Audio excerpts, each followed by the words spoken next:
Hello students, कैसे हैं आप लोग। वेलकम टू आवर चैनल ज्ञान दर्पण। आज के वीडियो से पहले मैं ये बताना चाहता हूं आपको कि आप लोगों ने बेसिकली साइंस का समझ लिया है कि क्या क्या चैप्टर्स वगैरह इंट्रोड्यूस हुए हैं आपके 9th क्लास के सिलेबस में। एनसीईआरटी के हिसाब से बता रहा हूँ। बहुत सारे स्कूल, क्या मोस्ट ऑफ द स्कूल जो है 9th क्लास से एनसीईआरटी ही फॉलो करते हैं। 8th क्लास तक सबका क्या होता है, किसी के स्कूल में एनसीईआरटी लगे, किसी के स्कूल में अपना प्राइवेट बुक चलाते हैं वो लोग। कॉन्सेप्ट आगे पीछे होता है, लेकिन चैप्टर कई ऐसे होते हैं किसी में है किसी में नहीं है। 9th क्लास में एनसीईआरटी हो जाती है तो वो आपका सेम ही रहता है। मतलब क्या है, कोई बच्चा अगर स्कूल है, प्राइवेट है चाहे गवर्नमेंट है, एनसीईआरटी रिफर करते हो लोग। अब एनसीईआरटी में पढ़ना क्या है, साइंस में क्या पढ़ना था मैंने आपको बता दिया। मैथ्स में भी कुछ चेंजेस हुए हैं। वो चेंजेस क्या हैं, कौन कौन चैप्टर आए हैं, किस तरीके चैप्टर आए हैं, वो आप यहां देखोगे आपके चैनल ज्ञान दर्पण में।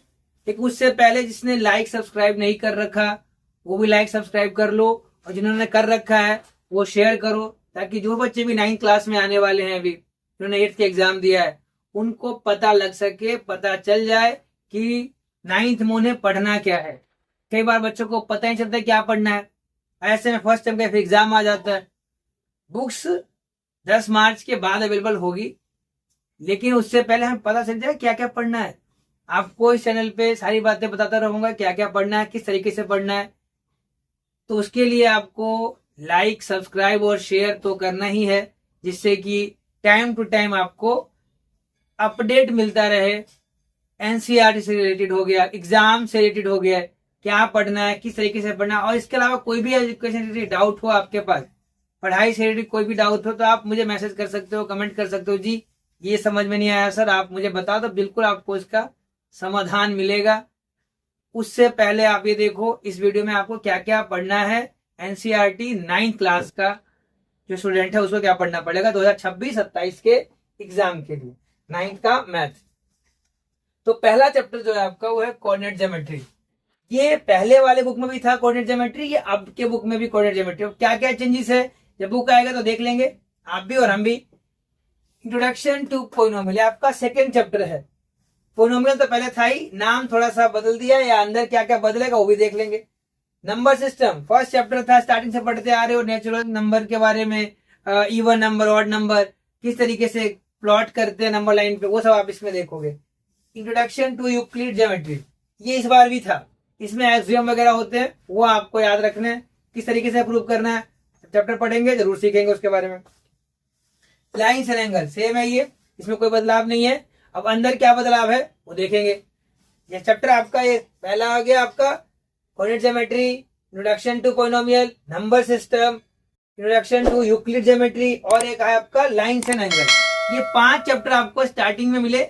उसका आप छठे चैप्टर पे आएंगे, सीक्वेंस एंड प्रोग्रेशन। ये नया चैप्टर है 9th वाले बच्चों के लिए, क्योंकि इससे पहले वाले में ये चैप्टर नहीं था। ट्रायंगल्स वही कांग्रुएंसी के rule, side angle side, side side side, ठीक है जी। ये 5 है, आपको याद रखना है। आरएचएस भी आता है इसके अंदर, जिसमें राइट एंगल है, हाइपोटेनियस है और एक साइड होता है। फिर एट्थ चैप्टर जो आपका मेंसुरेशन है, ये आपका एरिया और पेरीमीटर। बेसिकली आप देखोगे कि सर यहाँ भी लिखा है मेंसुरेशन और आपने 13 पे भी लिखा है, दोनों का मतलब बताता हूँ। इसमें है आपका एरिया एंड पेरीमीटर। बेसिकली ये 2D चीज के लिए निकालते हैं, 2 डायमेंशनल के लिए, क्योंकि 2 डायमेंशन में आप वॉल्यूम नहीं निकाल सकते। सर्कल और स्फेयर ये 2D और 3D वाला ही डिफरेंस आ जाता है इसके अंदर। अलजेब्रिक एक्सप्रेशन, अलजेब्रिक आइडेंटिटीज, ये आपको याद रखना है, इसको और एक्सप्लोर करेंगे 9th क्लास में। 8th में ऑलरेडी पढ़ चुके हैं, 9th में इसी को आगे देखेंगे। फोरगॉन्स नाम बदल दिया है, जो क्वालिटरल था वही सेम है यहाँ पे। फिर है circle, as it is 10th में ही पढ़ोगे इसके बारे में। सर्कल 10th में भी है, 9th में भी था, 9th में भी है। कुछ चीजें बदलती नहीं है, उसको बदल नहीं सकते आप, जो है वो वैसे ही रहेगा। हाँ, उसमें और क्या चीज कर सकते हो आप देख लो। आपके कुछ दोस्त भी ऐसे हैं जिनको आप बदल नहीं सकते, लेकिन आप उसमें चेंज जरूर ला सकते हो। तब एनसीईआरटी ने सर्कल में, सर्कल तो बदला नहीं है, लेकिन सर्कल में क्या बदला है वो देखते हैं। फिर है 12th chapter linear equation in 2 variables, ये पहले भी था, ये अभी भी है।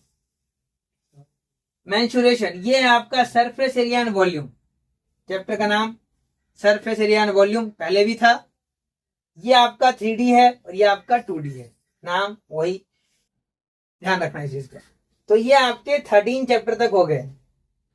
14 चैप्टर जो है स्टैटिस्टिक्स, ग्राफ के बारे में पढ़ोगे आप, सेंट्रल टेंडेंसी के बारे में, मतलब मीन, मीडियन और मोड के बारे में आपको यहाँ पे पढ़ने को मिलेगा, और आप देखोगे क्या क्या चीजें पढ़ना है इसके अंदर।